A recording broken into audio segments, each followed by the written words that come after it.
1880 का बॉम्बे। आसमान आग उगल रही चिमनियों के काले धुएं से भरा हुआ था। सड़कों पर मजदूरों की भीड़, हर और मशीनों की आवाज गूंज रही थी और अंग्रेज बॉम्बे को कहने लगे मैनचेस्टर ऑफ द ईस्ट। लेकिन ऐसा क्यों?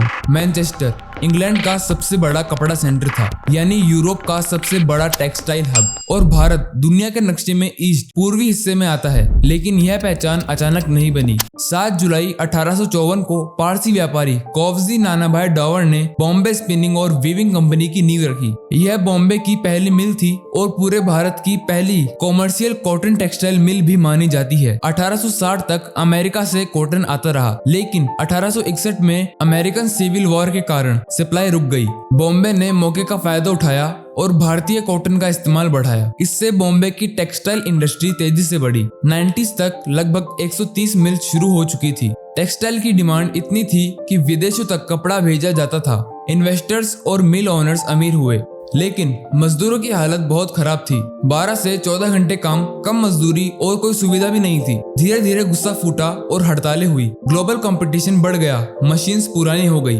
ब्रिटिश राज ने टैक्सेस, इंपोर्ट एक्सपोर्ट रेस्ट्रिक्शंस और लाइसेंसिंग जैसे कई नियम लागू कर रखे थे, जिससे इंडियन ओनर्स मशीनरी या प्रोडक्शन बढ़ाने में स्वतंत्र नहीं थे। परिणाम, शहर जिसने भारत की पहली इंडस्ट्रियल कहानी लिखी थी, धीरे धीरे टूटने लगा।